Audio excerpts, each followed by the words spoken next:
What if I told you that the difference between those who achieve extraordinary success and those who remain stuck in mediocrity isn't talent, luck, or even hard work? What if the real difference lies in something far more fundamental, something that happens between your ears every single day, every single moment? The truth is, successful people don't just act differently, they think differently. Their minds operate on a completely different frequency, processing information, making decisions, and viewing the world through a lens that most people never discover. This isn't about positive thinking or motivation. This is about rewiring your brain to think like someone who consistently creates the results they want in life. Right now, as you listen to this, your brain is running on automatic programs, thought patterns that were installed years ago by your environment, your experiences, and the people around you. Most of these programs are keeping you exactly where you are, creating the same results over and over again. But what if you could upgrade that mental software?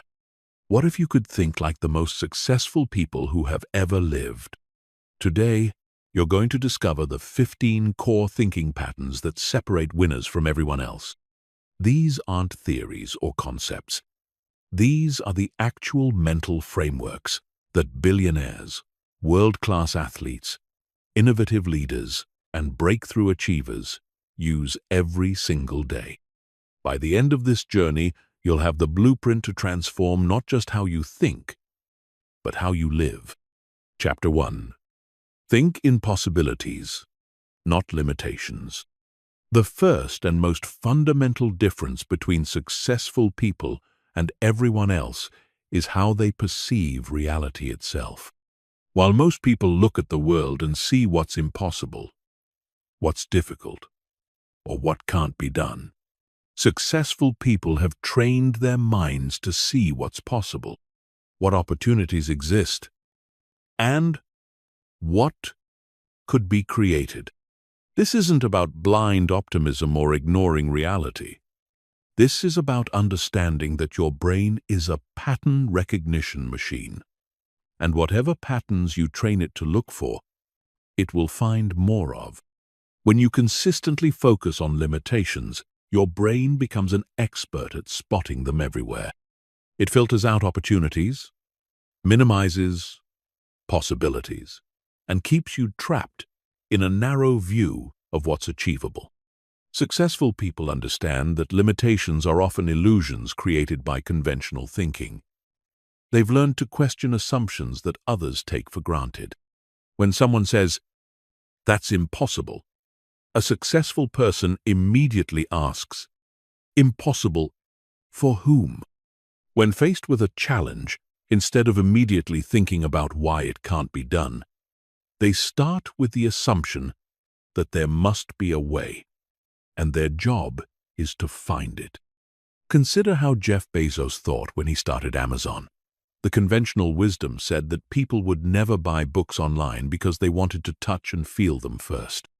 Instead of accepting this limitation, Bezos focused on the possibilities. What if you could offer millions more titles than any physical store? What if you could deliver books faster and cheaper? What if you could provide better information and reviews than any bookstore clerk?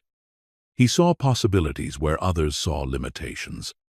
And that mental shift created one of the world's most valuable companies. The same pattern appears everywhere you look at success. When the Wright brothers were told that human flight was impossible, they focused on the possibility that it simply hadn't been solved yet. When Steve Jobs was told that people didn't want to carry around 1,000 songs in their pocket, he focused on the possibility that they just didn't know they wanted it yet. To develop this thinking pattern, you need to become aware of your automatic limitation-finding mechanism. Most people's brains are constantly scanning for problems, obstacles, and reasons why things won't work. This was useful when we lived in caves, and survival was the primary concern. But in today's world, This mental habit is a success killer. Start by catching yourself when you immediately jump to limitations. When someone presents an idea or when you're considering a goal, notice if your first reaction is to think about all the reasons it won't work. Instead, force yourself to spend the first few minutes thinking about how it could work. What would need to be true for this to be possible? What resources, skills, or strategies could make this happen? What examples exist of similar things that have been accomplished? This doesn't mean ignoring real constraints or being unrealistic about challenges. Successful people are actually more realistic than unsuccessful people because they see both the possibilities and the obstacles clearly. The difference is in the order of their thinking. They start with possibilities and then figure out how to navigate the obstacles, rather than starting with obstacles and using them as excuses to quit before they start. Train your brain to ask different questions. Instead of, "Why won't this work?" ask, "How could this work?" Instead of, "What if I fail?" ask, "What if I succeed beyond my wildest expectations?" Instead of, "I don't have enough resources," ask, "How can I be resourceful with what I have? And how can I attract the resources I need?" The most successful people in history weren't necessarily the smartest or most talented. They were the ones who could see possibilities that others couldn't see. They understood that the world is full of opportunities waiting to be discovered by minds that are trained to look for them. Every limitation you accept as permanent is a door you're choosing to keep locked. Every impossibility you embrace is a future you're deciding to give up on. Remember, successful people aren't successful because they had fewer obstacles. They're successful because they saw more possibilities for overcoming those obstacles. They understood that limitations are often just puzzles waiting to be solved, and their job was to become expert puzzle solvers. Chapter 2. Focus on what you can control. One of the most critical mental shifts that separates successful people from everyone else is their laser focus on controllable factors versus uncontrollable circumstances. While most people waste enormous amounts of mental energy worrying about, complaining about, or trying to change things completely outside their influence, successful people have learned to channel all their attention and effort into the areas where they actually have power. This principle sounds simple, but it's one of the hardest to master, because our brains are naturally drawn to focus on external factors that affect us, but that we cannot directly influence. We obsess over what other people think, what the economy is doing, what our competition is up to, or what might happen in the future. This mental habit is not just unproductive. It's actively destructive because it creates a sense of powerlessness and victimhood that kills initiative and confidence. Successful people understand that there are only 3 things you can truly control in any situation: your thoughts, your actions, and your responses. Everything else, no matter how important it seems, is outside your direct influence. This doesn't mean these external factors don't matter. It means that the only way to influence them is through controlling what you can control. Think about how professional athletes handle this principle. They can't control the weather, the referee's calls, their opponent's performance, or even their own natural talent level. But they can control their preparation, their effort, their attitude, and their response to whatever happens during the game. The most successful athletes are the ones who put 100% of their focus on these controllable factors, while less successful athletes waste mental energy worrying about everything else. The same pattern applies in business. You can't control market conditions, economic downturns, what your competitors do, or whether customers initially like your product. But you can control how hard you work, how much you learn, how you respond to feedback, how you treat your customers, and how quickly you adapt when things don't go as planned. Successful entrepreneurs obsess over these controllable factors, while their unsuccessful counterparts spend their time complaining about external circumstances. This focus on controllables creates a powerful psychological effect. When you concentrate your mental energy on things you can actually influence, you start to see results. These results build confidence, which leads to better decisions and more action, which creates better results. It becomes a positive cycle where your sense of personal power grows stronger over time. Conversely, when you focus on uncontrollables, you create a negative cycle. You worry about things you can't change, which makes you feel powerless, which leads to less action and worse decisions, which creates worse results, which makes you feel even more powerless. This is why many people feel stuck and frustrated despite working hard. They're working hard on the wrong things. To develop this thinking pattern, you need to become ruthless about distinguishing between controllable and uncontrollable factors in every situation. When you face a challenge or opportunity, immediately sort all the relevant factors into two lists: what you can control and what you cannot control. Then, consciously decide to invest your mental and emotional energy only in the controllable column. For example, if you're worried about your career, separate the controllable factors like your skills, your network, your attitude, your effort, and your job search strategy from the uncontrollable factors like the job market, your company's policies, or economic conditions. Put all your energy into improving your skills, expanding your network, maintaining a positive attitude, working harder, and refining your strategy.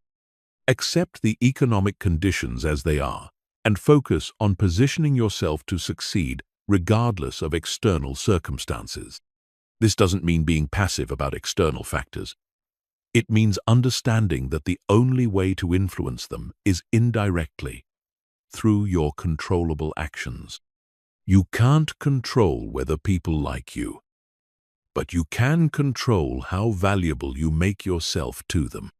You can't control market conditions, but you can control how prepared you are to take advantage of opportunities when they arise. Successful people also understand that taking responsibility for controllable factors includes taking responsibility for how they respond to uncontrollable events. You can't control what happens to you, but you can always control what you do about what happens to you. This shift from victim thinking to responsibility thinking is one of the most powerful mental transformations you can make. The most successful people in any field are those who have developed an almost obsessive focus on what they can control, combined with a Zen-like acceptance of what they cannot control. They don't waste energy fighting reality.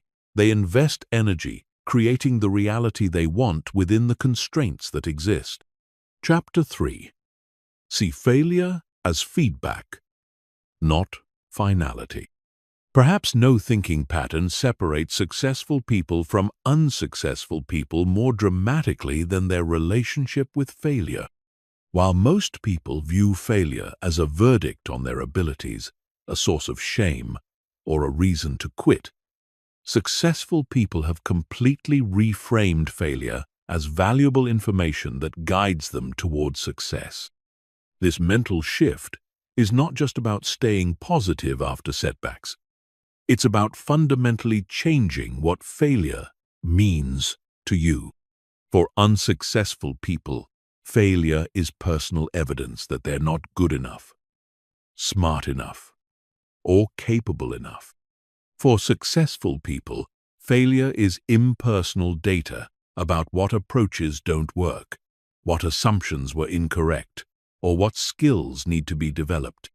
The most successful entrepreneurs, athletes, inventors, and leaders in history are also the people who have failed the most. This isn't a coincidence. They failed more because they attempted more, and they learned to extract maximum value from each failure, turning their setbacks into setups for future success. Consider Thomas Edison's approach to inventing the light bulb. He reportedly failed over 1,000 times before finding a filament that worked. When asked about these failures, he famously said he didn't fail 1,000 times. He found 1,000 ways that didn't work. This wasn't just clever wordplay. It represented a completely different mental framework for processing setbacks. Each failure brought him closer to success because it eliminated one possibility and provided information about what to try next. Modern entrepreneurs demonstrate this same pattern.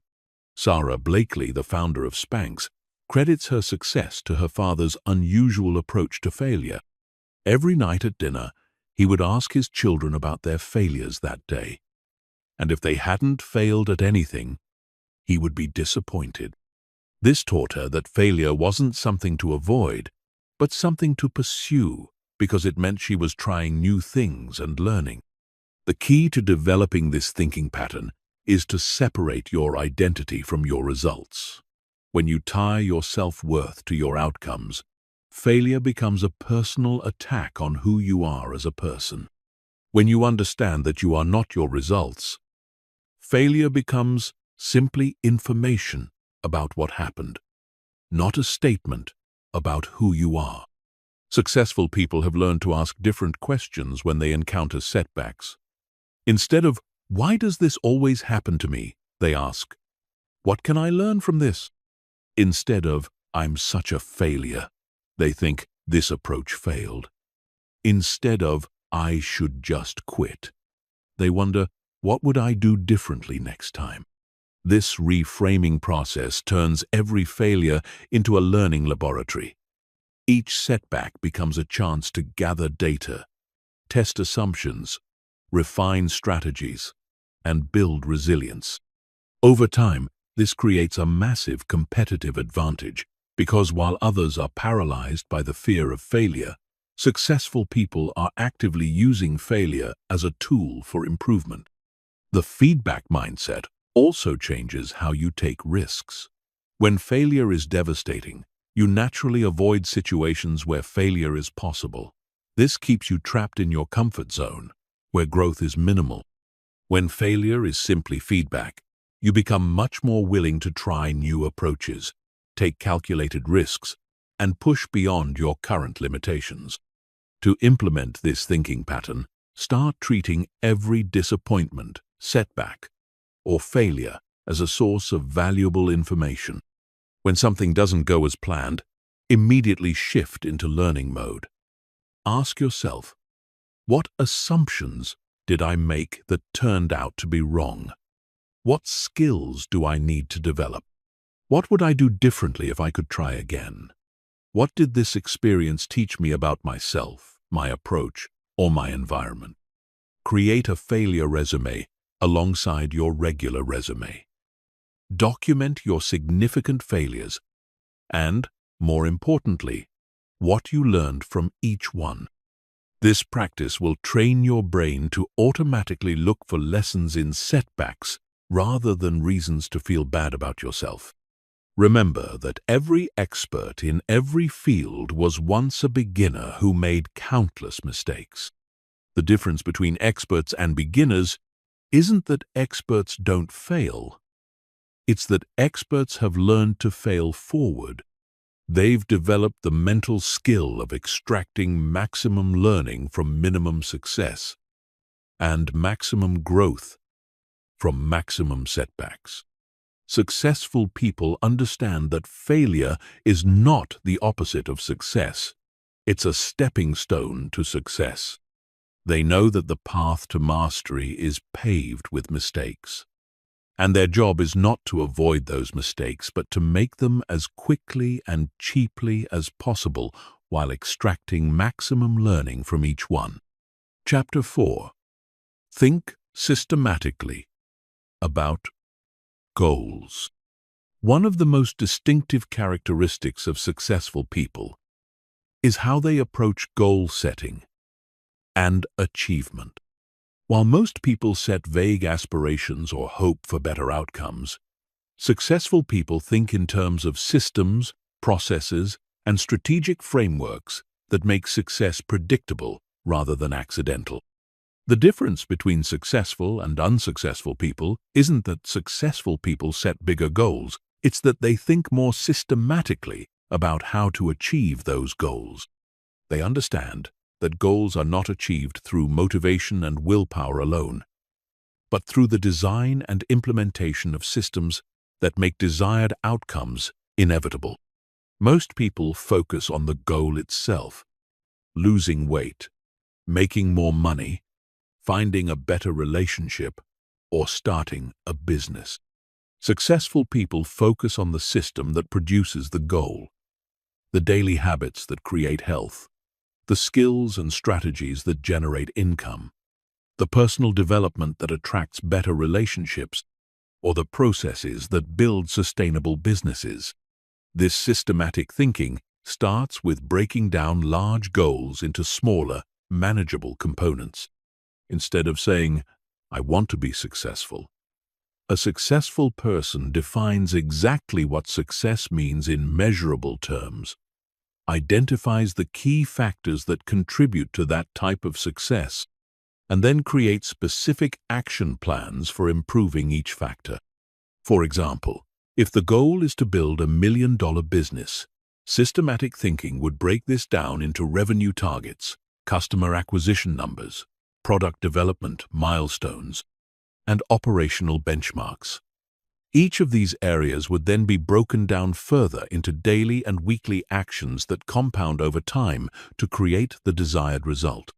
Successful people also think in terms of leading indicators versus lagging indicators. Lagging indicators are the results you want: the money in your bank account, the weight on the scale, or the size of your business. Leading indicators are the activities that create those results: the sales calls you make, the workouts you complete, or the products you develop.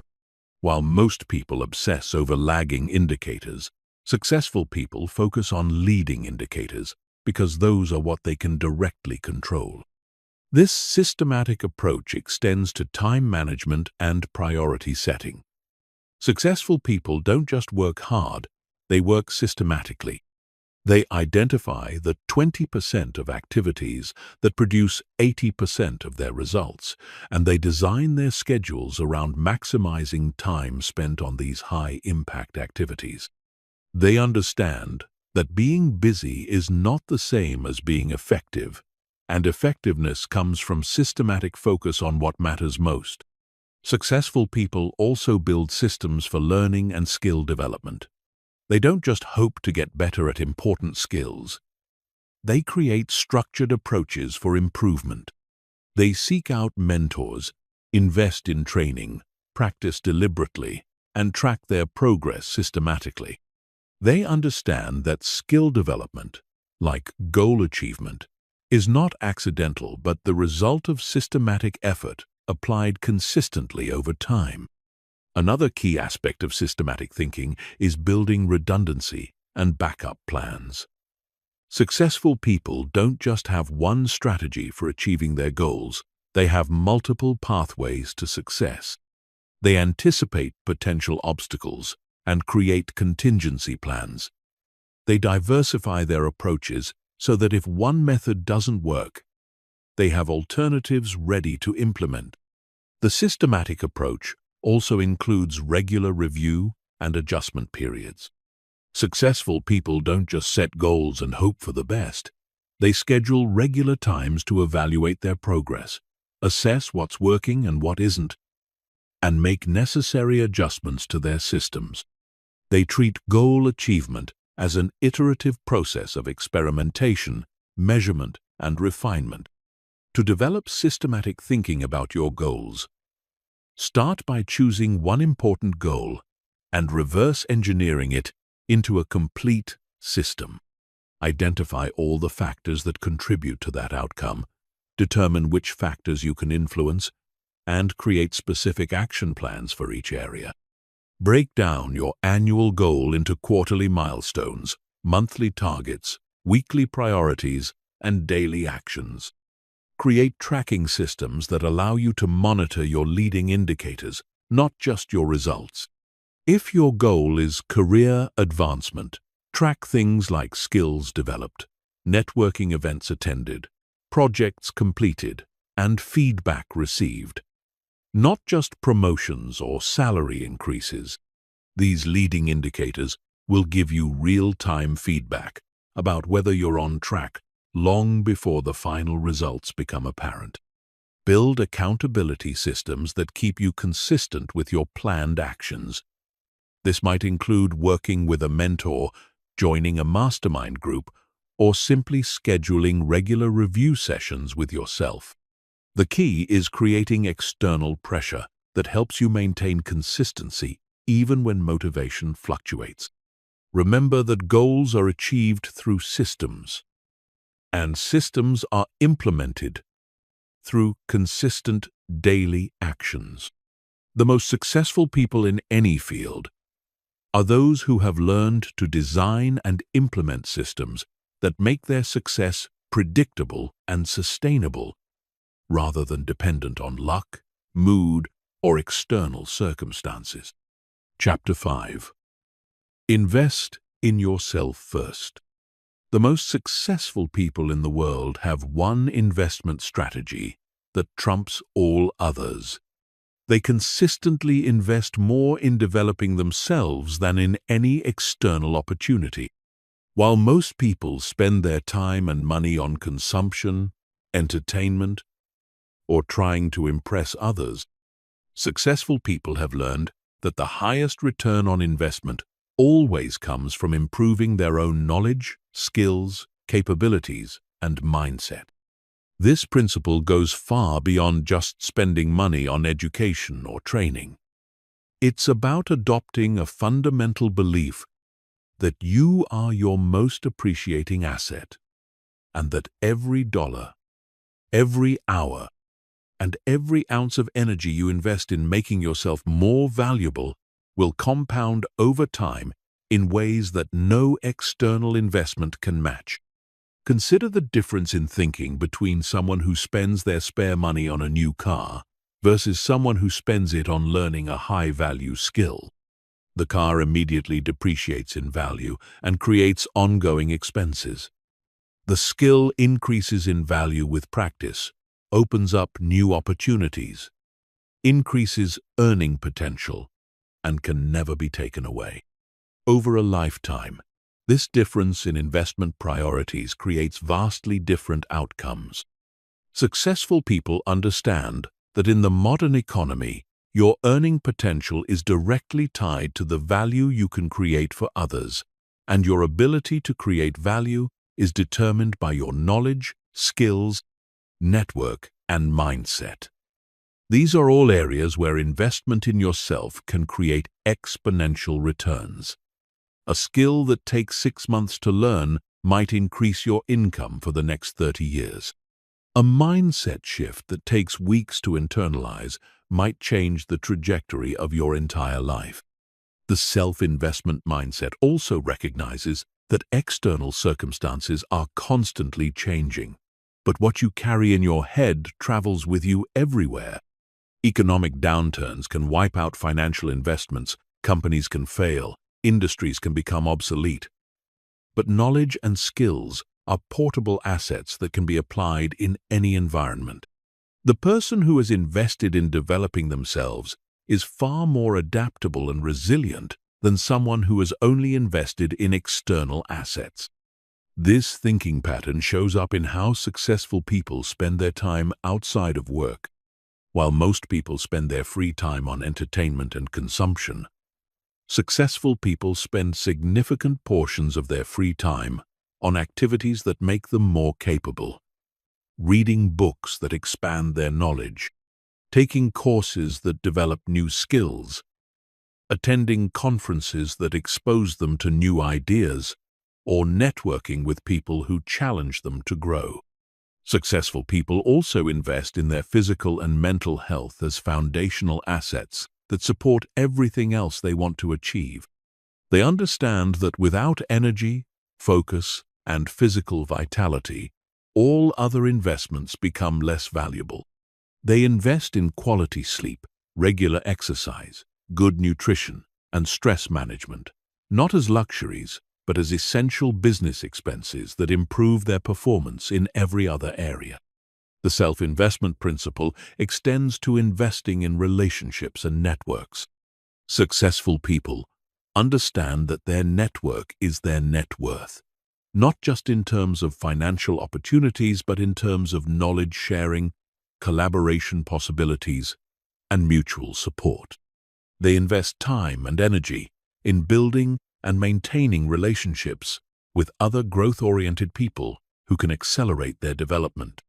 Another key aspect of self-investment is learning to say no to opportunities that don't align with your development goals.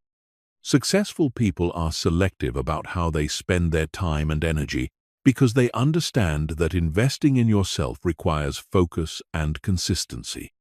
They turn down social activities, entertainment options, and even some business opportunities if those activities don't contribute to their long-term development.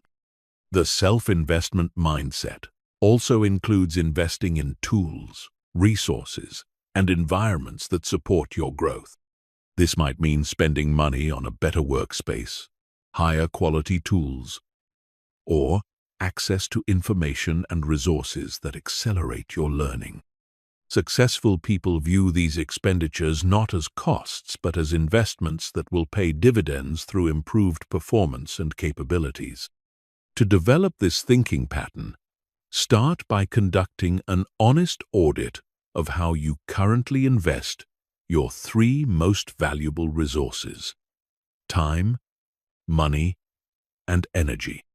What percentage of each goes toward activities that make you more capable, knowledgeable, or skilled versus activities that are purely consumptive? Most people are shocked to discover how little they actually invest in their own development. Create a personal development budget that allocates a specific percentage of your income to learning, skill development, health, and growth activities. Treat this budget as non-negotiable, just like you would treat rent or mortgage payments. Start with a small percentage if necessary, but make it consistent and gradually increase it as you start to see returns on your investment. Develop the habit of asking yourself whether each opportunity or activity you're considering will make you more valuable, more capable, or more knowledgeable. Use this as a filter for decision-making about how to spend your discretionary time and money.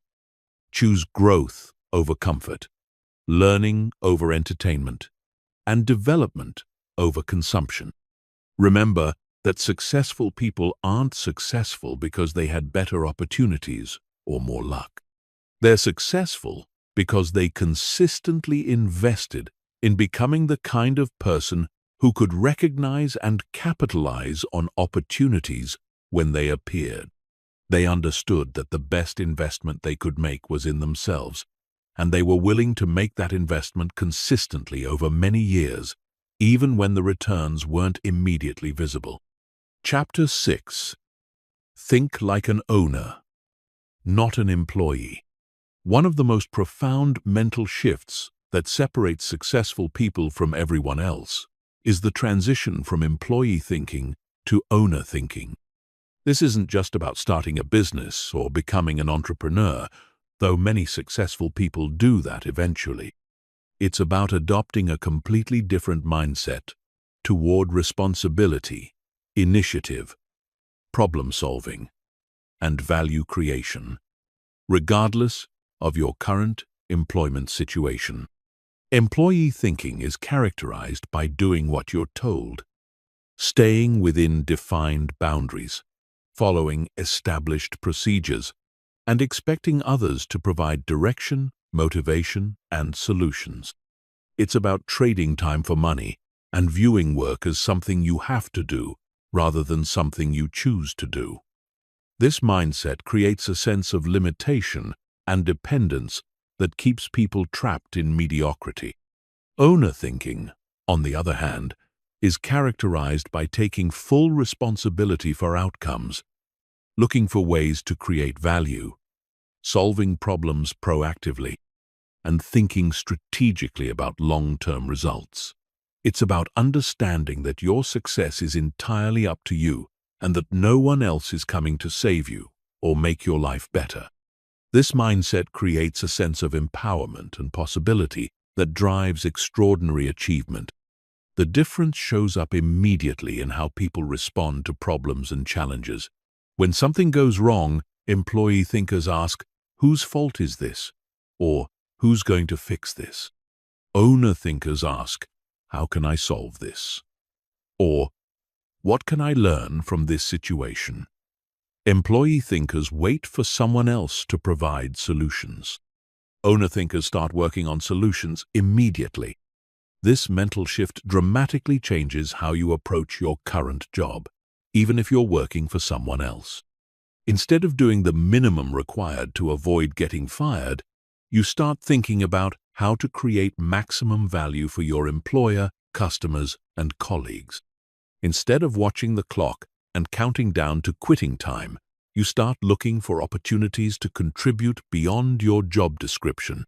Owner thinkers understand that every job is temporary, but the skills, relationships, and reputation you build are permanent. They approach every position as an opportunity to develop themselves, build their network, and demonstrate their capabilities to future opportunities. They don't just work in the business, they work on themselves while they're in the business. This mindset also changes how you think about money and compensation. Employee thinkers focus on getting paid more for their time. Owner thinkers focus on becoming more valuable so that better opportunities naturally gravitate toward them. They understand that their income is not determined by how many hours they work, but by how much value they create per hour. The owner mindset extends to personal development and skill acquisition, while employee thinkers expect their employer to provide training and development opportunities. Owner thinkers take complete responsibility for their own learning and growth. They invest their own time and money in developing skills that will make them more valuable, regardless of whether their current employer supports or even notices these efforts. Successful people with owner thinking also approach relationships differently. Instead of competing with colleagues or hoarding information to protect their position, they look for ways to help others succeed, share knowledge freely, and build collaborative relationships. They understand that helping others become more successful creates a network of people who want to help them succeed in return. The owner mindset particularly shows up in how people handle setbacks and failures. Employee thinkers look for someone to blame and someone to fix the problem. Owner thinkers take responsibility for their part in the situation and focus on what they can do to improve the outcome going forward. They don't waste time or energy on blame, excuses, or waiting for external circumstances to change. This thinking pattern also influences how you view opportunities and career advancement. Employee thinkers wait to be promoted, hoping that someone will notice their good work and reward them with better opportunities. Owner thinkers create their own opportunities by consistently delivering exceptional value, building relationships with decision-makers, and positioning themselves as indispensable assets to any organization. Owner thinking includes understanding that job security doesn't come from having a stable employer. It comes from having valuable skills and a strong professional network that makes you employable anywhere. In today's rapidly changing economy, the people with the most security are those who have made themselves so valuable that they always have multiple options, not those who try to hold on to one position. The most successful people often start developing owner thinking while they're still employees, which prepares them for eventually starting their own businesses or taking on leadership roles within organizations. They practice taking initiative, solving problems creatively, and thinking strategically about results long before they have formal authority or ownership stakes. To develop owner thinking, start by taking complete responsibility for your results in every area of your life. Instead of blaming external circumstances, difficult people, or bad luck for your outcomes, ask yourself what you could have done differently to create better results. This doesn't mean beating yourself up for past mistakes. It means empowering yourself to create different outcomes going forward. Begin treating your current job as if you owned the company. Look for ways to improve processes, solve problems, and create additional value beyond your basic job requirements. Take initiative on projects, volunteer for challenging assignments, and approach your work with the same level of care and attention you would give to your own business. Invest in developing skills and knowledge that will make you more valuable, regardless of whether your current employer pays for this development. Read books related to your industry, take online courses, attend conferences, and seek out mentors who can accelerate your learning. Think of yourself as a business that needs to constantly upgrade its capabilities to stay competitive. Start building relationships and a professional network as if your future success depends on it, because it does. Connect with colleagues, clients, suppliers, and industry leaders. Look for ways to help others achieve their goals, and maintain these relationships even when there's no immediate benefit to you. Your network becomes your most valuable asset when you need new opportunities. Think strategically about your career path instead of just reacting to whatever opportunities come your way. Where do you want to be in 5 or 10 years? What skills and experiences do you need to get there? What relationships do you need to build? What value do you need to create? Develop a strategic plan for your career and execute it systematically. Remember that owner thinking isn't about arrogance or refusing to follow directions. It's about taking personal responsibility for your success, looking for ways to create value wherever you are, and building the skills and mindset that will serve you throughout your career. The most successful people in any organization are those who think like owners, regardless of their official title or position. Chapter 7. Focus on value creation. Perhaps the most transformative thinking pattern that separates highly successful people from everyone else is their relentless focus on creating value for others. While most people focus on what they can get from situations, relationships, and opportunities, successful people have trained themselves to focus first on what they can give, contribute, or create that benefits others.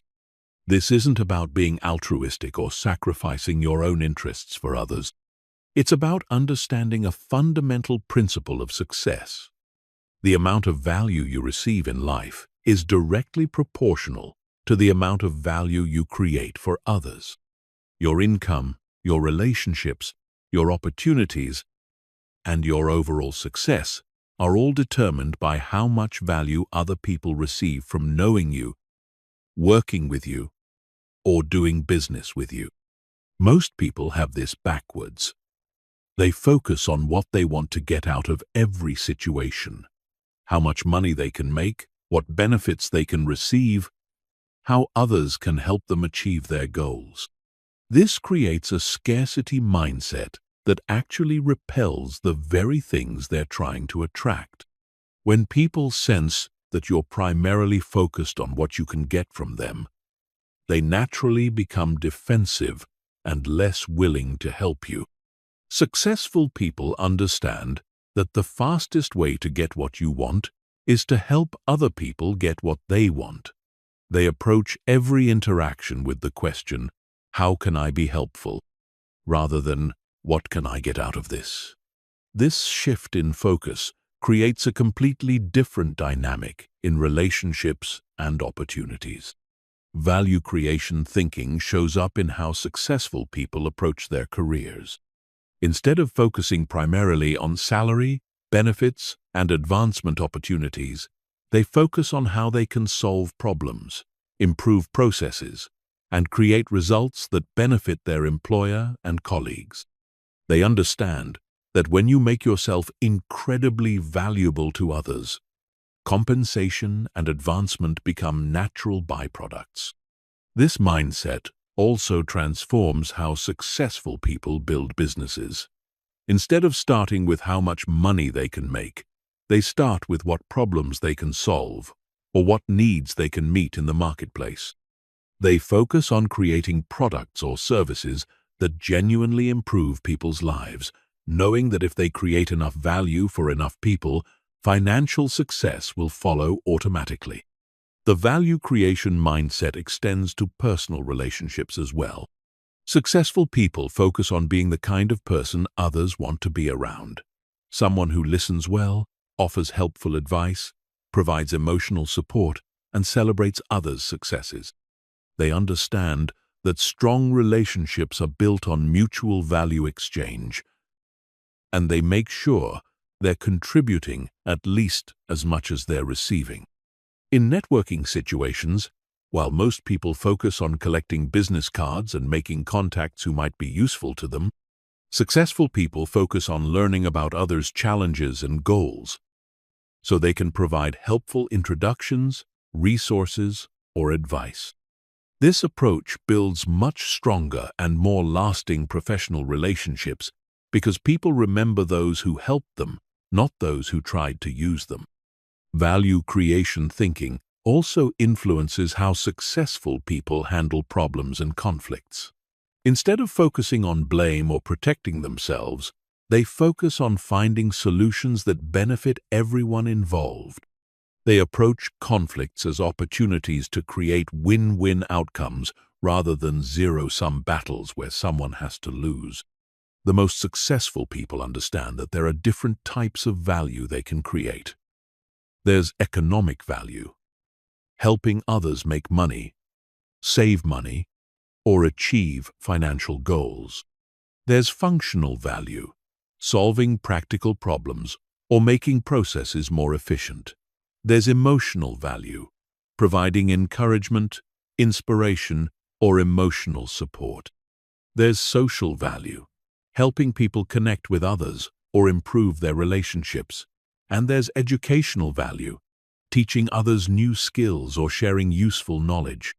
Successful people become students of value creation. They constantly look for ways to increase the value they provide in all these areas.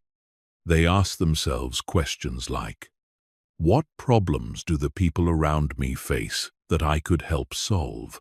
What skills or knowledge do I have that could benefit others? How can I make other people's lives easier, better, or more enjoyable? This focus on value creation also makes successful people more attractive to opportunities. When business leaders, potential partners, or even romantic interests meet someone who is clearly focused on creating value rather than just getting value, they naturally want to build relationships with that person. Value creators become magnets for other value creators, leading to exponential opportunities for collaboration and mutual success. The value creation mindset requires a long-term perspective. Sometimes the value you create for others doesn't result in immediate benefits for you. You might help someone succeed without receiving any direct compensation or recognition. But over time, this approach builds a reputation and a network of people who want to reciprocate and help you succeed. To develop value creation thinking, Start by conducting an honest assessment of your current approach to relationships and opportunities. In your interactions with others, are you primarily focused on what you can get or what you can give? Do you approach networking events thinking about who might be useful to you, or thinking about how you might be useful to others? Begin shifting your focus by actively looking for ways to help the people around you. This could be as simple as making helpful introductions between people in your network, sharing relevant articles or resources with colleagues, or offering to help with projects that aren't officially your responsibility. Start small, but be consistent in looking for value creation opportunities. Develop your skills and knowledge specifically, with an eye toward how you can use them to benefit others. If you're learning a new technology, think about how you can use it to solve problems for your employer or clients. If you're developing expertise in an area, consider how you can share that knowledge through teaching, writing, or mentoring others. Practice asking better questions in your conversations with others. Instead of focusing on what you need or want, ask questions that help you understand what others are trying to achieve and what challenges they face. The more you understand about others' goals and obstacles, the better positioned you are to identify ways you can be helpful. Remember that value creation is not just a business strategy, it's a life philosophy. The most successful and fulfilled people are those who have made value creation a central part of who they are. They find genuine satisfaction in helping others succeed, and this authentic desire to contribute creates opportunities and relationships that purely transactional approaches never could. Chapter 8. Think in systems and processes. One of the most powerful mental frameworks that separates successful people from everyone else is their ability to think in terms of systems and processes rather than just individual actions and events. While most people focus on isolated incidents, immediate problems, or single solutions, successful people see the underlying patterns, interconnected relationships, and repeatable processes that create consistent results over time. This systems thinking approach allows successful people to create predictable outcomes rather than hoping for lucky breaks. They understand that sustainable success is not the result of working harder or getting lucky, but of designing and implementing systems that automatically produce the results they want. This is why successful people can often achieve more while working less, and why their success tends to compound and accelerate over time. Systems thinking shows up first in how successful people approach problem solving. When faced with a challenge, most people look for quick fixes or band-aid solutions that address the immediate symptoms. Successful people step back and analyze the entire system that created the problem, looking for root causes and structural issues that need to be addressed to prevent the problem from recurring. For example, if a business is losing customers, systems thinkers don't just focus on winning back individual customers. They analyze the entire customer experience system, how customers discover the business, what their initial interactions are like, how well the product or service meets their needs, how customer service handles problems, and what the follow-up process looks like. They look for systematic improvements that will prevent customer loss and increase customer satisfaction across the board. This approach extends to personal productivity and time management. While most people try to get more done by working longer hours or using willpower to stay focused, successful people design systems that make productivity automatic. They create routines, templates, checklists, and processes that eliminate decision fatigue and ensure that important tasks get done consistently without relying on motivation or memory. Successful people also think systematically about skill development and learning. Instead of randomly taking courses or reading books when they feel like it, they design learning systems that ensure continuous improvement in areas that matter most to their goals. They might schedule specific times for learning, create accountability structures, or establish ways to practice and apply new knowledge systematically. The systems approach is particularly powerful in business and entrepreneurship. Successful business owners understand that their job is not to work in the business doing everything themselves, but to work on the business creating systems that allow it to operate effectively without their constant intervention. They systematize everything from marketing and sales to customer service and product delivery, creating predictable and scalable operations. This systems thinking extends to financial management as well. Instead of just trying to spend less or make more money sporadically, successful people create financial systems that automatically direct money towards savings, investments, and important goals. They set up automatic transfers, create budgeting processes, and establish investment strategies that compound their wealth over time without requiring constant attention.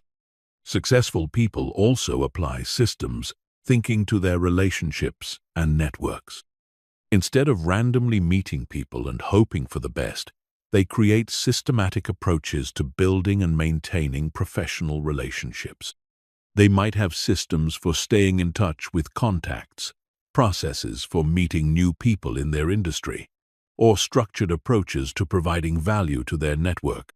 The power of systems thinking becomes most apparent when successful people need to scale their efforts or teach others to achieve similar results. Because they think in terms of repeatable processes rather than personal traits or lucky breaks, they can document their approaches, train others to implement them, and create consistent results across multiple people or situations. Systems thinkers are also better at identifying leverage points where small changes can create big results. Instead of trying to improve everything at once, they analyze their systems to find the few critical factors that have the most impact on outcomes. They focus their improvement efforts on these high-leverage areas, creating maximum results with minimum effort. Another key aspect of systems thinking is understanding feedback loops and delayed consequences. Most people focus on immediate results and miss the long-term effects of their actions. Systems thinkers understand that many actions have delayed consequences, and they design their systems with an eye toward long-term sustainability rather than just short-term results. To develop systems thinking, start by looking for patterns in your life rather than focusing on individual events. When something goes well or poorly, ask yourself what systematic factors contributed to that outcome. What processes, habits, or structures were involved? How could you modify those systems to create better results more consistently? Begin documenting and systematizing activities that you do repeatedly. If you have a morning routine that works well, write it down and refine it. If you have a process for managing projects at work, document it so you can improve it and teach it to others. Look for opportunities to create templates, checklists, or standard procedures that make important activities more efficient and consistent. Practice thinking about root causes rather than just symptoms when problems arise. When something goes wrong, ask yourself what systematic changes could prevent similar problems in the future. Instead of just fixing the immediate issue, look for ways to improve the underlying processes or structures that created the problem. Start designing systems for your most important goals. If you want to improve your health, create a system that includes regular exercise, healthy meal planning, adequate sleep, and stress management. If you want to advance your career, create a system for skill development, networking, and performance improvement.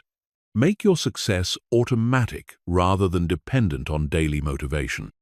Remember that systems thinking is not about overcomplicating things or creating bureaucracy. It's about identifying the most efficient and effective ways to achieve your goals consistently, and then implementing those approaches systematically. The most successful people are those who have learned to create simple, elegant systems that produce extraordinary results with less effort and stress. Chapter 9. Embrace delayed gratification. One of the most critical mental patterns that separates successful people from everyone else is their ability to delay immediate gratification in favor of long-term benefits. While most people prioritize short-term comfort, pleasure, or convenience, successful people have trained themselves to make decisions based on long-term consequences rather than immediate impulses. This single thinking pattern underlies almost every other aspect of success, from building wealth and developing skills to maintaining health and creating meaningful relationships. The ability to delay gratification is not just about willpower or self-discipline, though those qualities are important. It's about fundamentally rewiring how you think about time, rewards, and decision-making. It's about training your brain to value future benefits more highly than immediate pleasures, and to see short-term sacrifice as an investment in long-term success rather than as deprivation. This thinking pattern shows up immediately in how successful people handle money. While most people spend money as soon as they earn it on things that provide immediate satisfaction, successful people prioritize saving and investing money that will grow over time. They choose to live below their means in the short term so they can live above their means in the long term. They understand that every dollar saved and invested today will multiply into many dollars in the future. The delayed gratification mindset also appears in career development. Most people want immediate advancement, higher salaries, and better positions without investing the time and effort required to develop the skills and reputation that justify those rewards. Successful people are willing to work in less glamorous positions, take on challenging assignments, and invest years in learning and growing before expecting significant rewards. They understand that career success is built over decades, not months. This pattern is particularly evident in skill development and education. While most people avoid the discomfort of learning difficult new skills or studying complex subjects, successful people embrace that discomfort because they understand that today's learning effort becomes tomorrow's competitive advantage. They're willing to spend evenings and weekends developing capabilities that others won't, knowing that this investment will pay dividends for years to come. The delayed gratification principle extends to health and fitness as well. Successful people understand that maintaining their physical and mental health requires daily choices that prioritize long-term vitality over short-term pleasure. They choose to exercise when they'd rather relax, eat nutritious foods when they'd rather have junk food, and get adequate sleep when they'd rather stay up late. They see these choices not as sacrifices but as investments in their long-term energy and capability. In business and entrepreneurship, delayed gratification thinking is absolutely critical. Building a successful business requires years of working longer hours for less money than you could make as an employee, reinvesting profits back into the business instead of spending them on personal luxuries, and persisting through failures and setbacks that would cause most people to quit. Successful entrepreneurs understand that business success requires enormous short-term sacrifice for long-term freedom and financial reward. The ability to delay gratification also shows up in relationship building.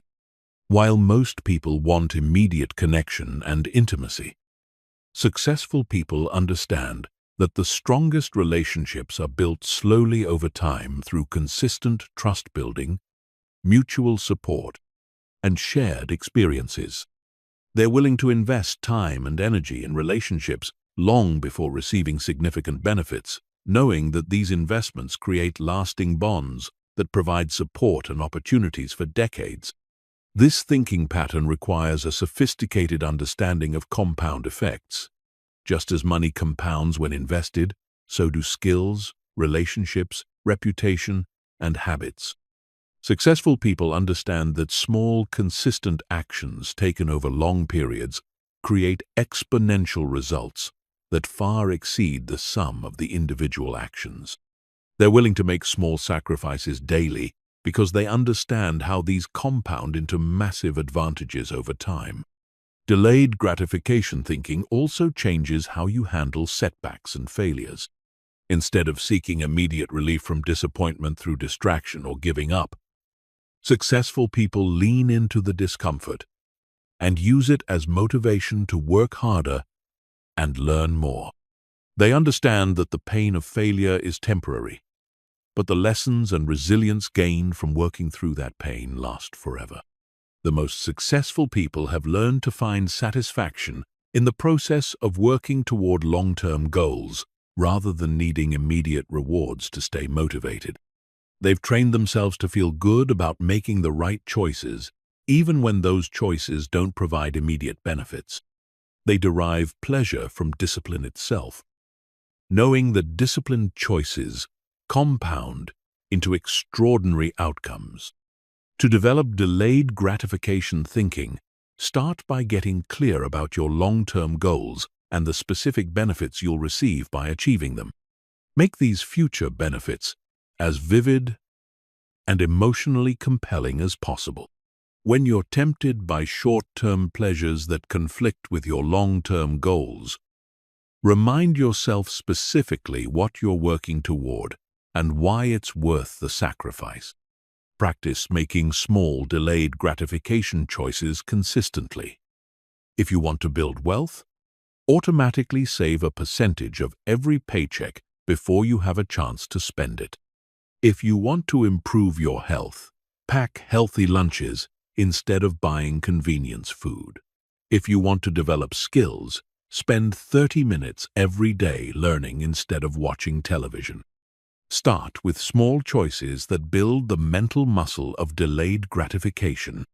Create systems and environments that make delayed gratification easier. Remove temptations from your environment when possible, and create positive peer pressure by surrounding yourself with people who also prioritize long-term thinking. Use technology to automate good choices, like automatic savings transfers or calendar reminders for important activities. Regularly calculate the compound effects of your delayed gratification choices. Figure out how much money you'll have in 10 or 20 years if you consistently save and invest. Estimate how much more valuable you'll be professionally if you consistently develop skills.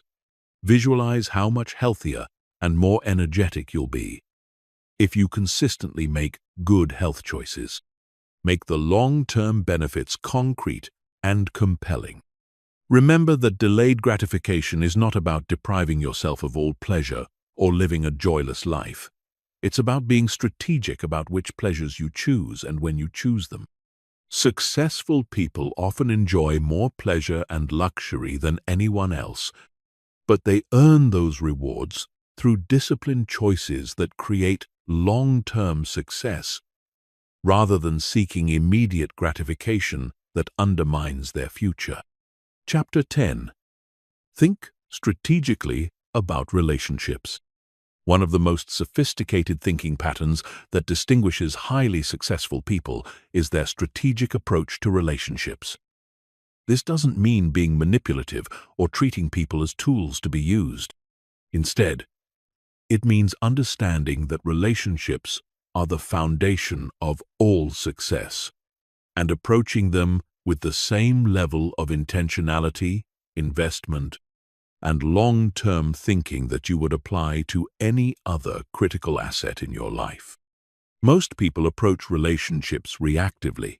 They build friendships based on convenience or proximity, network only when they need something, and treat professional relationships as purely transactional exchanges.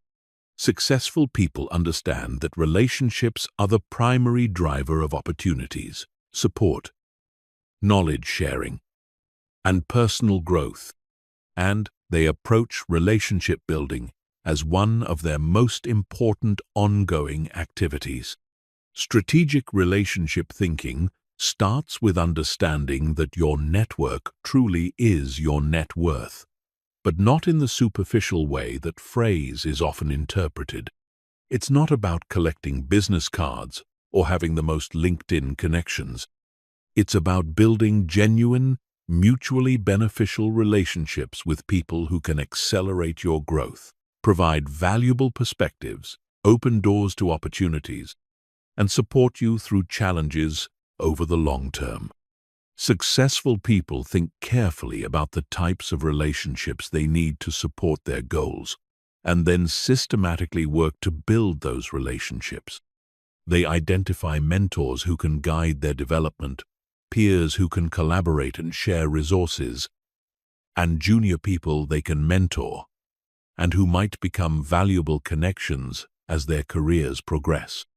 They also build relationships with people in complementary fields who can provide different perspectives and opportunities.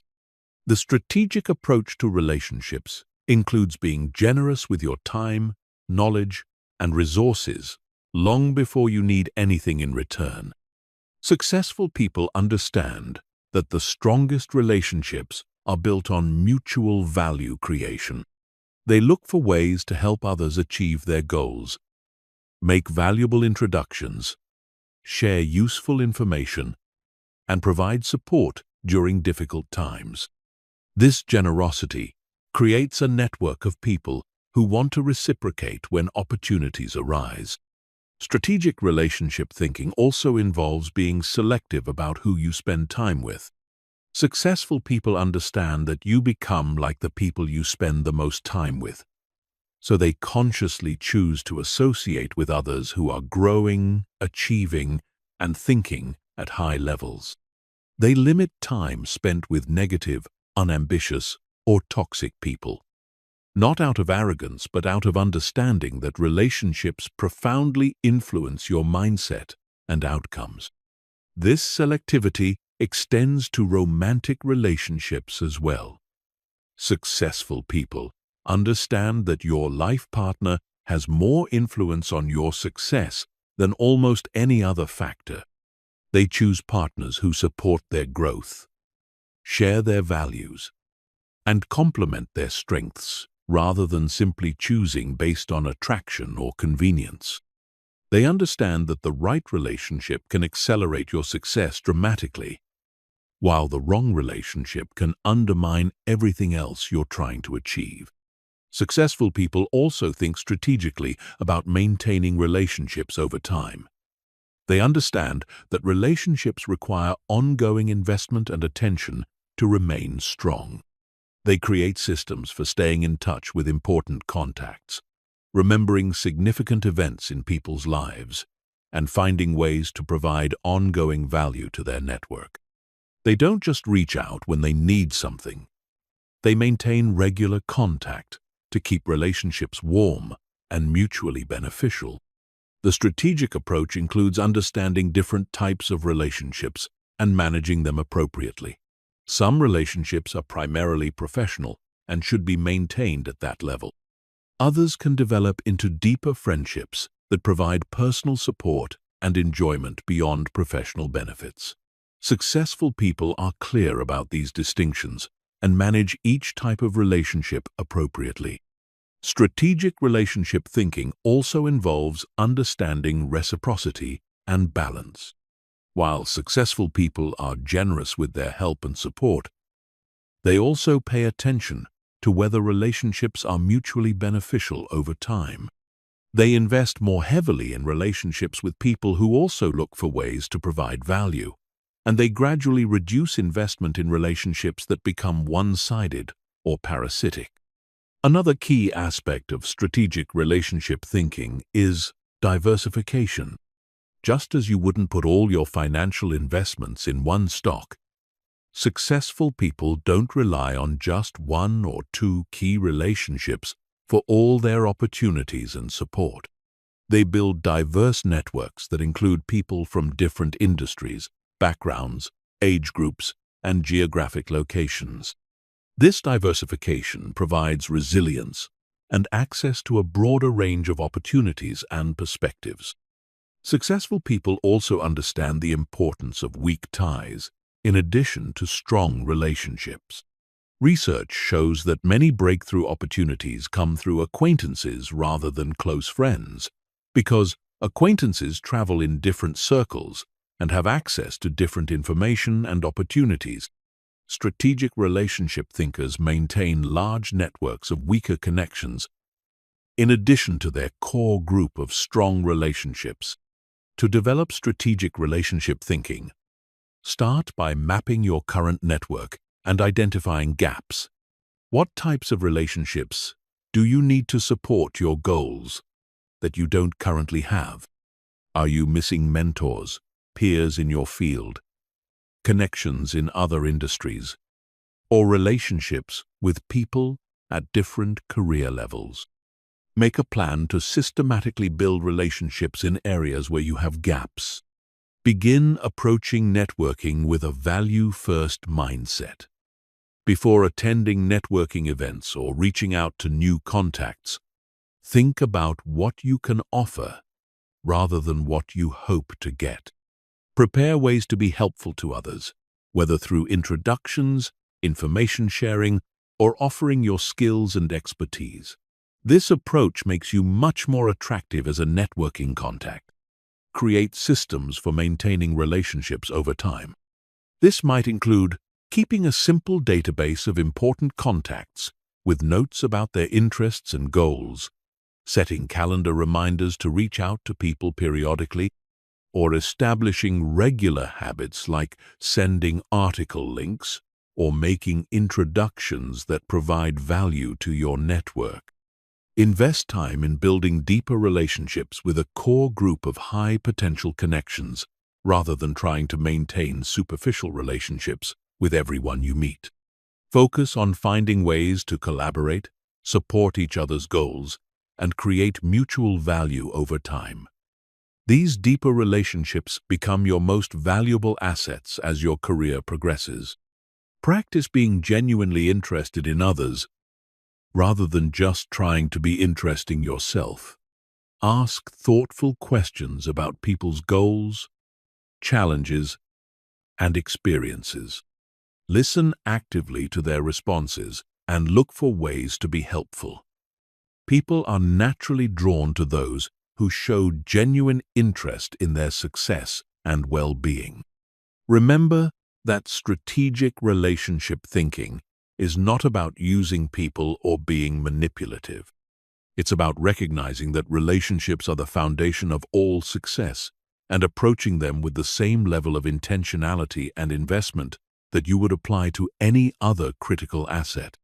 The most successful people are those who have learned to build genuine, mutually beneficial relationships that support everyone's growth and success over the long term. Chapter 11. Maintain a beginner's mind. One of the most counterintuitive thinking patterns that separates truly successful people from those who plateau is their ability to maintain what Zen Buddhism calls beginner's mind, even as they become experts in their fields. While most people become more rigid and closed-minded as they gain experience and expertise, the most successful people deliberately cultivate curiosity, openness to new ideas, and willingness to be wrong or to learn from anyone, regardless of that person's status or experience level. This beginner's mind approach is not about lacking confidence or expertise. It's about understanding that the moment you think you know everything about your field is the moment you stop growing and start becoming obsolete. In today's rapidly changing world, the skills and knowledge that made you successful yesterday may not be sufficient for tomorrow's challenges. The most successful people understand that learning is not something you do until you become successful. It's something you do because you want to remain successful. Beginner's mind thinking shows up in how successful people approach their own expertise. Instead of using their knowledge as a reason to stop learning, they use it as a foundation for deeper learning. They understand that the more you know about a subject, the more you realize how much you don't know. This awareness keeps them humble and hungry for new information, perspectives, and approaches. This mindset is particularly crucial in business and entrepreneurship, where market conditions, customer preferences, and competitive landscapes are constantly evolving. Companies that become too confident in their existing approaches often find themselves disrupted by newcomers who see opportunities that the established players missed. Successful business leaders maintain beginner's mind by constantly questioning their assumptions, experimenting with new approaches, and staying curious about emerging trends and technologies. The beginner's mind approach also influences how successful people interact with others. Instead of always trying to demonstrate their expertise or prove how much they know, they focus on learning from every interaction. They ask questions, listen carefully to different perspectives, and remain open to ideas that challenge their existing beliefs. They understand that valuable insights can come from anywhere: junior employees, customers, competitors, or even people outside their industry entirely. This thinking pattern requires genuine intellectual humility, which is different from false modesty or lack of confidence. Intellectual humility means being confident in your ability to learn and adapt while remaining genuinely uncertain about whether your current knowledge and approaches are optimal. It means being strong enough in your sense of self that you don't need to be right all the time or prove your expertise in every conversation. Successful people with beginner's mind are particularly good at learning from failure and criticism. Instead of defending their previous decisions or trying to save face, they approach setbacks as learning opportunities. They ask themselves what assumptions they made that turned out to be wrong, what information they missed, and what they would do differently next time. This approach turns every failure into valuable data for future success. The beginner's mind also shows up in how successful people approach new challenges or opportunities outside their area of expertise. Instead of avoiding situations where they might not immediately excel, they embrace these opportunities as chances to expand their capabilities. They're comfortable being beginners again, asking basic questions, and learning from people who know more than they do in these new areas. This mindset is particularly powerful when combined with the confidence that comes from having succeeded before. Successful people understand that their ability to learn and adapt is more valuable than any specific knowledge or skill they currently possess. This gives them the confidence to enter new fields, take on unfamiliar challenges, and reinvent themselves when necessary. Beginner's mind thinking also influences how successful people stay current in their fields. Instead of relying solely on their existing knowledge and experience, they actively seek out new information, attend conferences, read research, and engage with thought leaders who are pushing the boundaries of their industry. They understand that expertise requires constant updating and refinement. The most successful people also maintain beginner's mind in their personal development. They don't assume that because they've achieved success in one area of life, they automatically know how to succeed in other areas. They approach relationships, health, finances, and personal growth with the same curiosity and willingness to learn that they brought to their professional success. This thinking pattern requires actively fighting against the natural human tendency toward cognitive arrogance. As people gain expertise and experience success, they naturally become more confident in their opinions and less open to alternative viewpoints. Beginner's mind requires deliberately choosing curiosity over certainty, questions over statements, and learning over knowing. To develop beginner's mind thinking, start by regularly questioning your own assumptions and beliefs. In areas where you consider yourself knowledgeable, actively seek out information that challenges your current understanding. Look for people who disagree with your perspectives and try to understand their reasoning rather than immediately dismissing their ideas. Practice asking more questions and making fewer statements in your conversations with others. Instead of trying to demonstrate your knowledge, focus on learning something new from every interaction. Ask people about their experiences, their perspectives, and their approaches to problems. You'll be amazed at how much you can learn when you approach conversations with genuine curiosity. Regularly expose yourself to new ideas and perspectives by reading books, articles, and research outside your immediate field of expertise. Attend conferences or workshops in adjacent industries. Take courses in subjects that interest you but where you have no previous experience. The goal is to keep your mind flexible and open to new ways of thinking. When you encounter failure or criticism, resist the natural tendency to defend your previous decisions or blame external circumstances. Instead, approach these situations as learning opportunities. Ask yourself what you can learn from the experience and how you can apply those lessons going forward.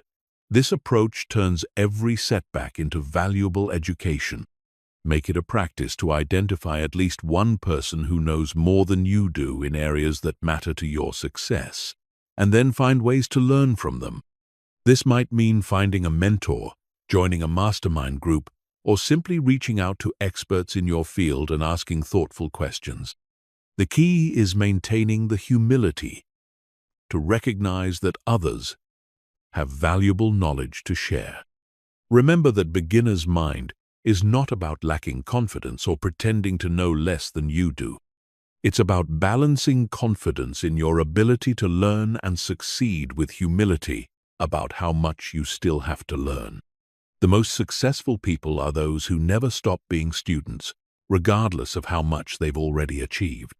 Chapter 12. Think in terms of leverage and scalability. One of the most sophisticated thinking patterns that separates extraordinarily successful people from those who achieve only moderate success is their constant focus on leverage and scalability. While most people think in terms of linear relationships between effort and results, successful people are always looking for ways to multiply their impact, create exponential returns on their investments, and build systems that can grow without proportional increases in their personal time and effort. Leverage thinking means understanding that some actions, decisions, and investments produce far greater returns than others, and then focusing disproportionately on these high-leverage activities. It's about working smarter rather than just working harder, and finding ways to accomplish more with less, by identifying and exploiting force multipliers in every aspect of your life and work. This thinking pattern shows up immediately in how successful people approach their time and energy. Instead of trying to do everything themselves or treating all tasks as equally important, they identify the activities that produce the most significant results and focus the majority of their attention on those areas. They understand that 20% of their activities typically produce 80% of their results, and they organize their lives around maximizing time spent in that critical 20%. Successful people also think about leverage in terms of other people's time, money, and expertise. Instead of trying to develop every skill themselves or fund every opportunity with their own resources, They learn to tap into other people's capabilities and capital. This might mean hiring employees or contractors to handle tasks that others can do better or more efficiently, partnering with people who have complementary skills, or raising capital from investors who believe in their vision. The leverage mindset extends to learning and skill development as well. Instead of trying to learn everything through personal experience, successful people leverage other people's knowledge and experience through books, courses, mentorship, and consultation. They understand that learning from others' mistakes and successes can accelerate their progress dramatically compared to figuring everything out themselves. Scalability thinking takes leverage one step further by focusing on building systems, processes, and assets that can grow without requiring proportional increases in personal involvement. While most people trade time for money in linear relationships, successful people work to create sources of income and impact that can expand without requiring them to work proportionally more hours. This scalability focus is obvious in business, where successful entrepreneurs work to build companies that can serve more customers, generate more revenue, and create more value without requiring the founder to work longer hours. They systematically replace themselves in operational roles, build systems that can operate without their direct involvement, and create products or services that can be delivered to many customers simultaneously. But scalability thinking applies beyond business as well. Successful people look for ways to scale their impact in every area of life. They might create educational content that can help thousands of people learn from their expertise, build investment portfolios that generate passive income, or develop relationships and networks that continue to provide value and opportunities over many years without requiring constant maintenance. The combination of leverage and scalability thinking leads successful people to focus heavily on creating assets rather than just earning income. Assets are things that continue to provide value over time without requiring ongoing effort, while income typically requires continuous work to maintain. Successful people work to build financial assets, intellectual property, skills, relationships, and systems that continue generating value long after the initial investment of time and effort. This thinking pattern also influences how successful people approach problem-solving and decision-making. Instead of just solving immediate problems, they look for solutions that address entire categories of problems or prevent similar issues from arising in the future.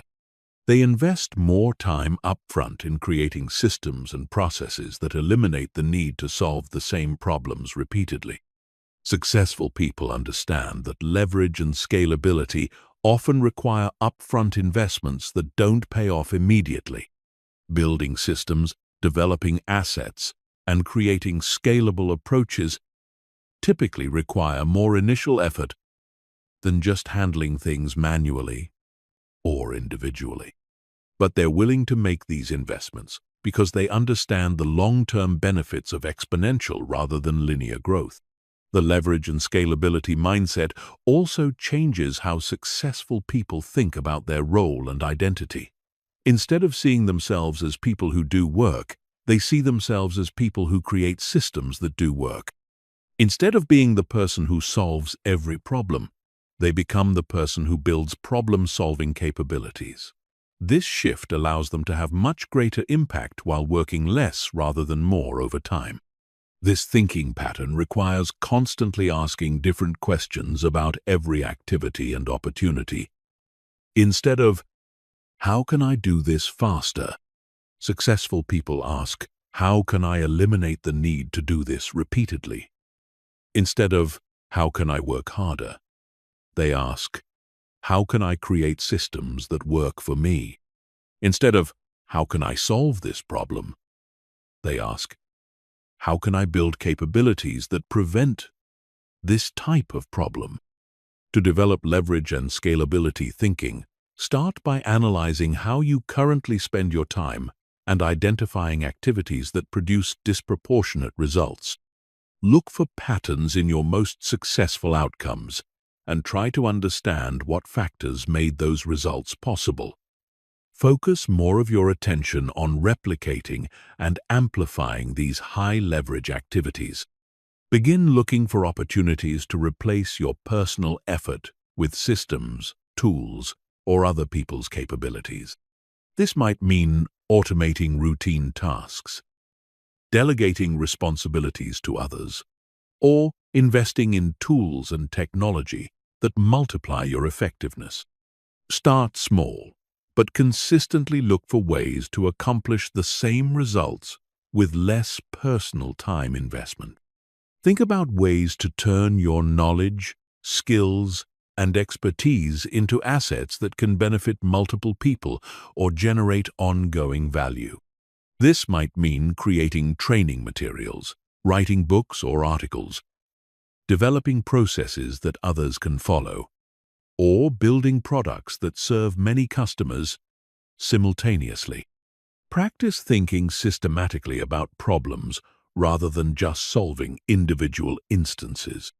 When you encounter a challenge, ask yourself whether this is likely to be a recurring issue, and whether solving it systematically might prevent similar problems in the future. Invest extra effort in creating scalable solutions, even when simpler fixes are available. Start building assets in every area of your life. In your career, work to develop skills, relationships, and reputation that will continue providing value over time. In your finances, focus on investments that generate passive income or appreciate in value. In your personal life, create systems and habits that maintain your health and relationships without requiring constant attention. Remember that leverage and scalability thinking is not about being lazy or avoiding work. It's about being strategic about how you apply your time and effort to create maximum impact and sustainable success. The most successful people often work very hard, but they work hard on building systems and assets that continue providing value long after the initial work is complete. Chapter 13. Focus on solutions, not problems. One of the most transformative mental shifts that distinguishes successful people from everyone else is their automatic orientation towards solutions rather than problems.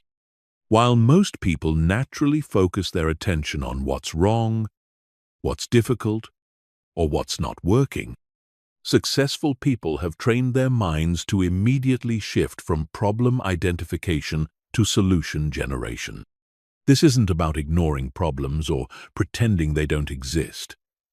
It's about understanding that problems are simply puzzles waiting to be solved, and that your mental energy is far better invested in finding solutions than in dwelling on difficulties.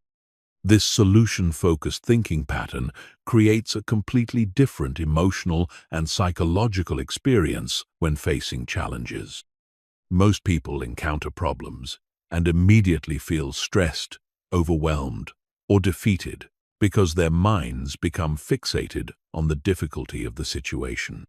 Successful people encounter the same problems but immediately feel energized and engaged because their minds automatically start generating possible solutions and approaches. The difference in mental focus creates dramatically different outcomes. When you focus on problems, your brain becomes expert at finding more problems, complications, and reasons why things won't work. This creates a downward spiral of negativity and helplessness that makes it much harder to take effective action. When you focus on solutions, your brain becomes expert at finding possibilities, resources, and ways to move forward, creating an upward spiral of optimism and empowerment. Solution-focused thinking shows up immediately in how successful people communicate about challenges. Instead of spending time complaining about problems, explaining why things are difficult, or seeking sympathy for their struggles. They quickly acknowledge the challenge and then shift the conversation to potential approaches and next steps. This difference in communication style makes them much more attractive to work with because people want to be around problem solvers, not problem dwellers. This thinking pattern also influences how successful people approach decision-making when facing difficult choices. Instead of getting paralyzed by all the potential negative outcomes or complications, they focus on finding the option that offers the best potential for positive results. They understand that most decisions involve trade-offs and potential problems, but they don't let the existence of problems prevent them from making progress. Successful people have learned to reframe problems as opportunities in disguise. Every problem represents a gap between current reality and desired outcomes. And closing that gap often creates value for yourself and others. The bigger the problem, the bigger the opportunity for someone who can solve it. This reframing transforms problems from sources of stress into sources of potential advancement and success.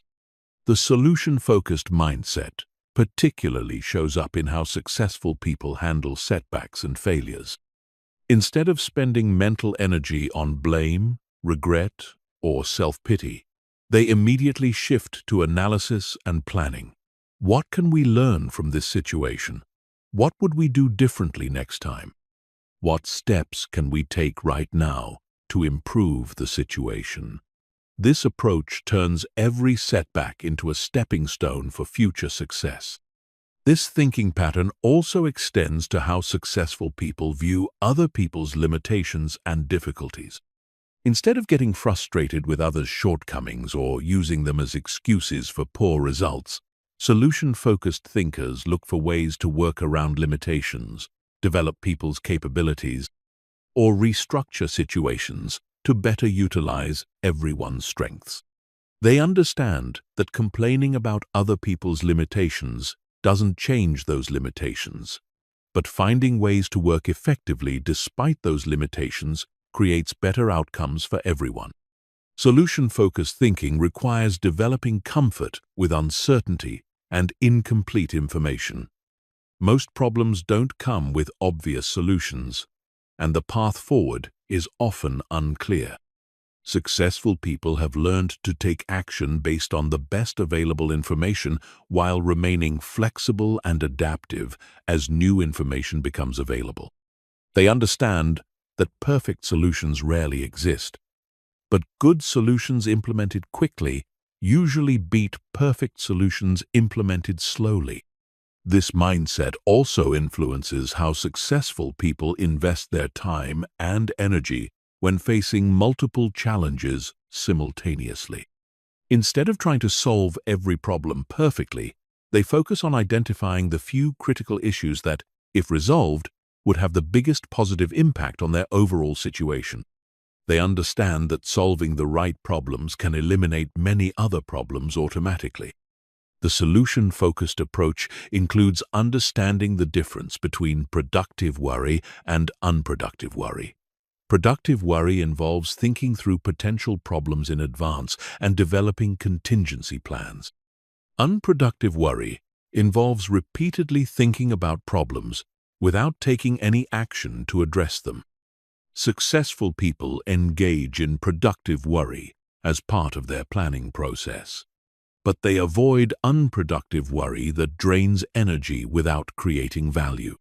Successful people also understand that sometimes the best solution to a problem is to avoid or prevent it entirely rather than solving it after it occurs. They invest time and energy in prevention, preparation, and risk management, not because they enjoy thinking about potential problems, but because preventing problems is usually much easier than solving them after they occur. To develop solution-focused thinking, start by becoming aware of how much time and mental energy you currently spend focused on problems versus solutions. Most people are shocked to discover how much of their thinking is problem-focused rather than solution-focused. Pay attention to your internal dialogue and your conversations with others. Are you spending more time describing problems or generating solutions? Practice immediately shifting to solution mode whenever you encounter a challenge. As soon as you identify a problem, force yourself to generate at least 3 possible approaches for addressing it, even if none of them seem perfect. The goal is to train your brain to automatically look for solutions rather than dwelling on difficulties. When discussing challenges with others, establish a rule that every problem identified must be accompanied by at least one proposed solution. This creates a culture of solution-focused thinking in your relationships and work environment. People will quickly learn to think through potential approaches before bringing problems to your attention. Develop the habit of asking solution-focused questions when facing difficulties. Instead of, "Why is this so hard?" ask, "What would make this easier?" Instead of, "What if this doesn't work?" ask, "What would need to be true for this to work?" Instead of, "Who's to blame for this problem?" ask, "What can we do to fix this situation?" Build your problem-solving skills by regularly tackling challenges that are outside your comfort zone. The more experience you have successfully solving difficult problems, the more confident you'll become in your ability to find solutions to new challenges. This confidence makes it easier to maintain a solution-focused mindset, even when facing unfamiliar or complex problems. Remember that solution-focused thinking is not about being unrealistically optimistic or ignoring legitimate concerns. It's about choosing to invest your mental energy in approaches that move you forward rather than dwelling on factors that keep you stuck. Problems are inevitable, but your response to problems is entirely within your control. Chapter 14. Take complete responsibility for your results. Perhaps no thinking pattern more definitively separates successful people from unsuccessful people than their willingness to take complete responsibility for their results, regardless of external circumstances, other people's actions, or factors beyond their direct control. While most people instinctively look for external explanations for their outcomes, successful people have developed the mental discipline to focus entirely on their own role in creating their results, even when external factors have clearly contributed to their situation. This responsibility-taking mindset is not masochistic self-blame or ignoring the reality of external influences. It's a strategic choice based on understanding that focusing on your own role in outcomes is the only approach that gives you power to change those outcomes. When you blame external factors for your results, you essentially declare yourself powerless to improve your situation. When you take responsibility for your results, you empower yourself to create different outcomes in the future. The responsibility mindset shows up immediately in how successful people respond to both positive and negative outcomes. When things go well, they don't just attribute success to luck, good timing, or helpful people, though they may acknowledge these factors. They also analyze what they did to position themselves for success, what skills they developed that contributed to the outcome, and what decisions they made that created favorable conditions. This analysis helps them replicate successful outcomes in the future. More importantly, when things go poorly, successful people resist the natural human tendency to blame external circumstances, difficult people, or bad luck. Instead, they immediately focus on their own role in the situation. What could they have done differently? What warning signs did they miss? What skills do they need to develop? What assumptions did they make that turned out to be wrong? This focus on personal responsibility transforms every failure into valuable learning that improves future performance. This thinking pattern particularly distinguishes successful people in how they handle difficult relationships and interpersonal conflicts. While most people focus on what the other person did wrong or how unfairly they were treated, successful people focus on their own communication, their expectations, their boundary setting, and their choices about how to respond to others' behavior. They understand that they can't control other people, but they can control their own actions and responses. The responsibility mindset also shows up in how successful people approach their careers and professional development. Instead of waiting for their employer to provide training opportunities, clear career paths, or ideal working conditions, they take complete responsibility for their own skill development, career advancement, and job satisfaction.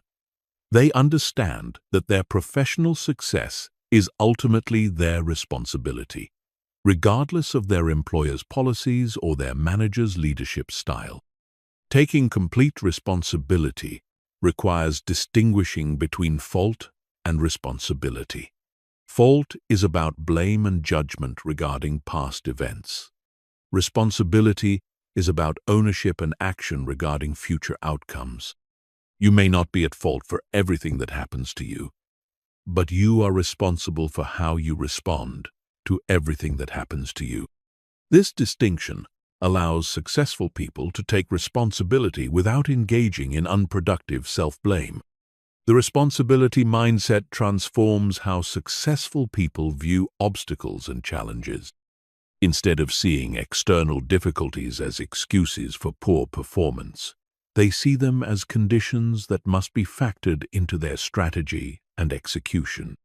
They understand that everyone faces obstacles and that success goes to those who take responsibility for overcoming their particular set of challenges rather than those who use challenges as explanations for failure. This thinking pattern also influences how successful people approach goal setting and achievement. They don't set goals based on what they hope will happen or what they need other people to do. They set goals based on outcomes they can influence through their own actions, and they create plans that don't depend on external factors they can't control. This approach makes their success much more predictable and sustainable. Successful people also take responsibility for their own motivation and emotional state. Instead of waiting to feel motivated or inspired, they take action regardless of their emotional state. Instead of letting other people's moods or attitudes affect their performance, they maintain their own standards and energy levels. They understand that their emotional state is their responsibility and that high performance requires emotional self-management. The responsibility mindset extends to financial outcomes as well.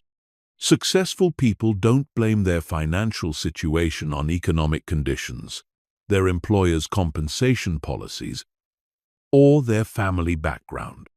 They take complete responsibility for their financial results and focus on developing the skills, creating the value, and making the decisions that will improve their financial situation over time. This thinking pattern requires developing what psychologists call an internal locus of control.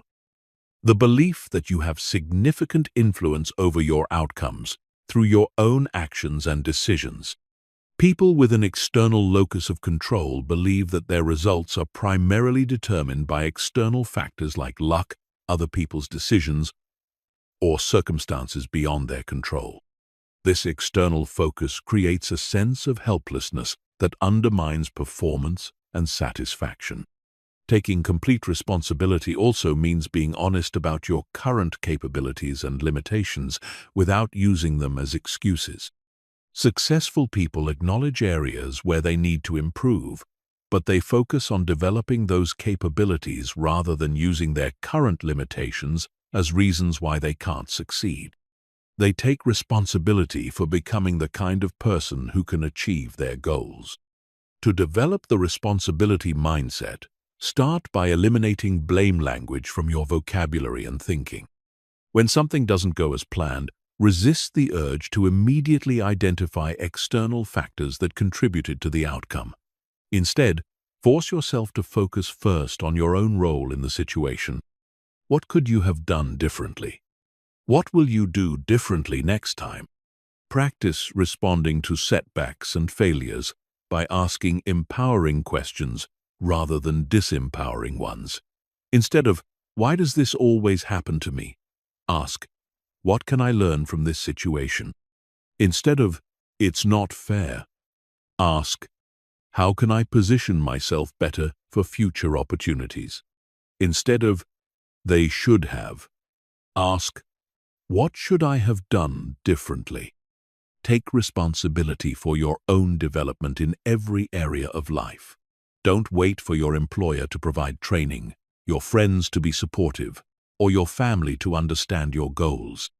Create your own development plan, build your own support system, and pursue your goals regardless of whether others help or hinder your progress.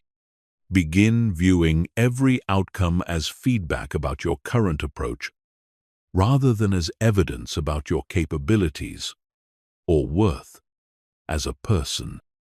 When you take responsibility for results without taking them personally, you can extract maximum learning from every experience without damaging your confidence or self-esteem.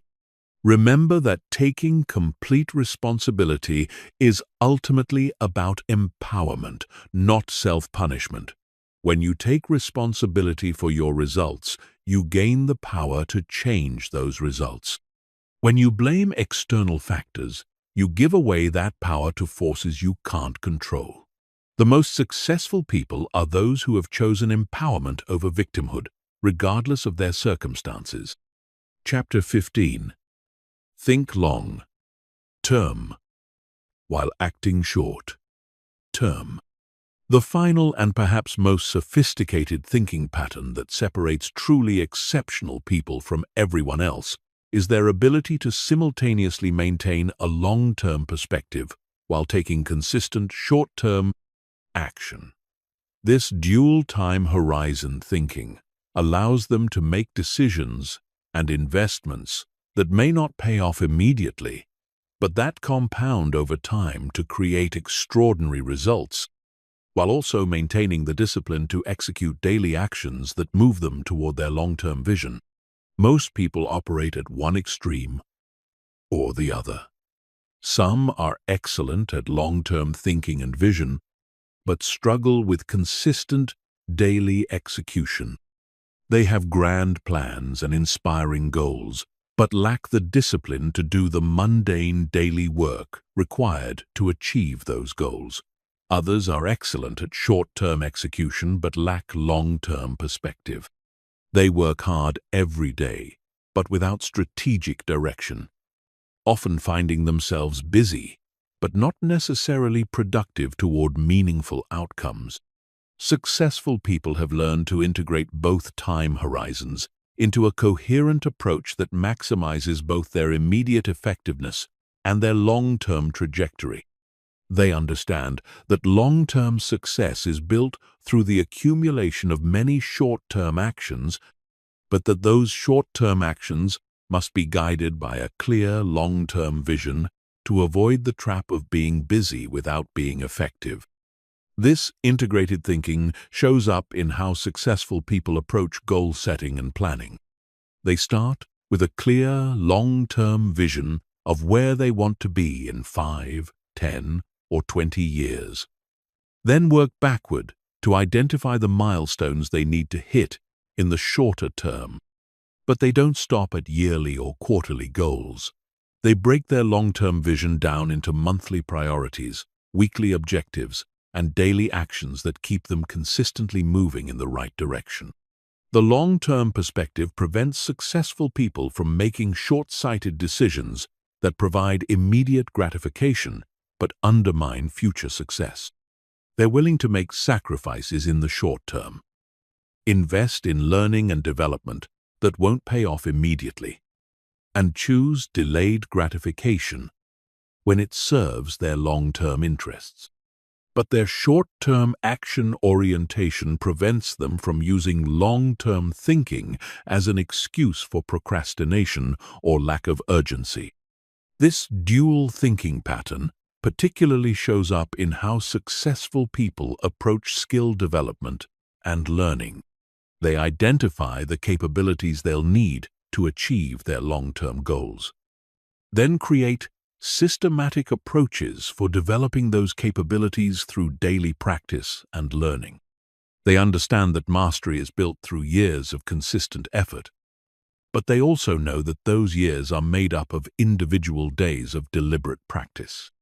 In business and career development, this thinking pattern allows successful people to make strategic moves that position them for long-term success, while also delivering excellent short-term performance.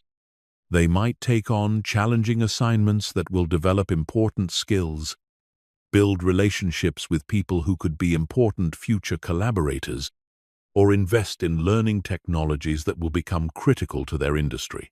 But they execute these strategic moves with the same intensity and excellence they bring to their immediate responsibilities. The integration of long-term and short-term thinking also shows up in financial planning and wealth building.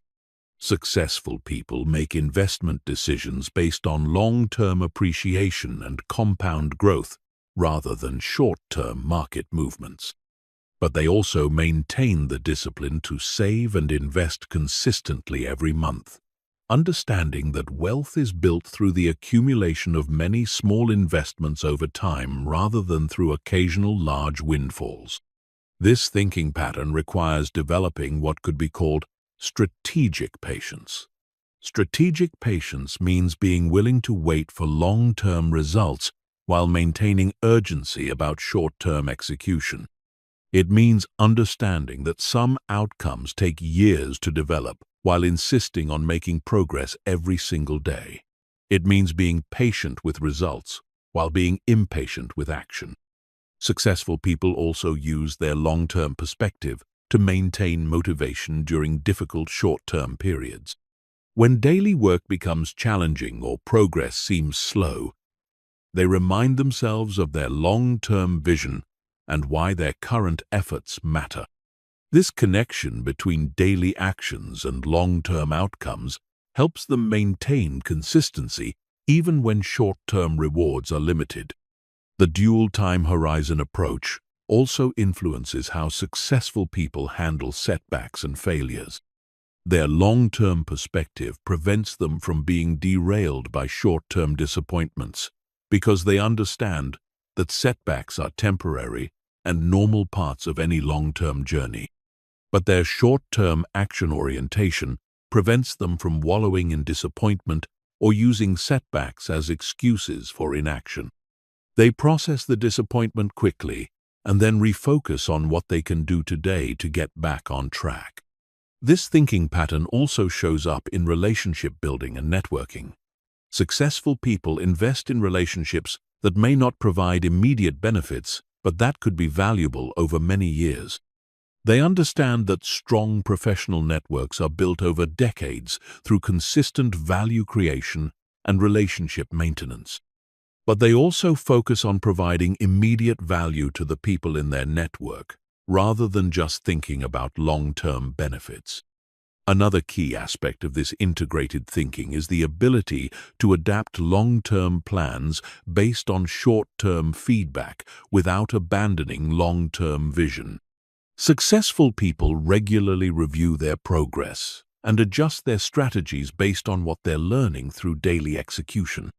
They maintain their long-term destination, but remain flexible about the specific path they take to get there.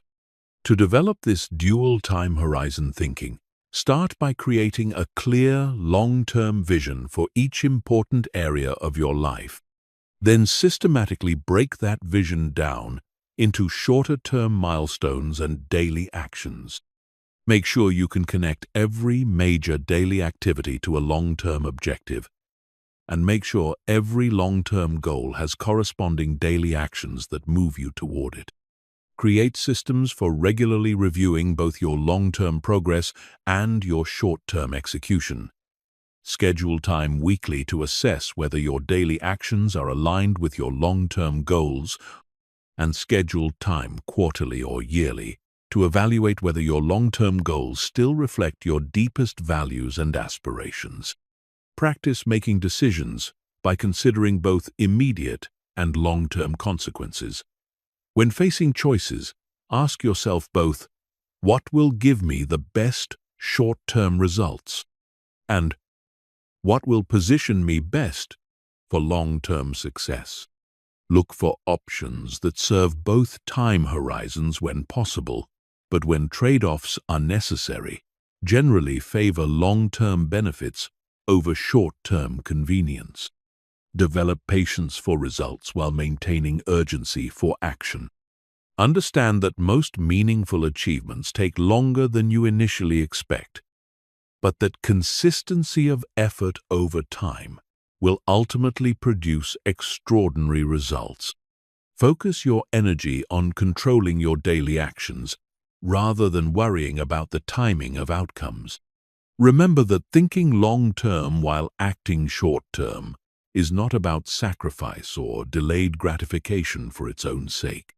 It's about understanding that the most fulfilling and successful life is built through the intelligent integration of daily excellence with strategic vision. The most successful people are those who have learned to live fully in the present while building systematically toward an inspiring future.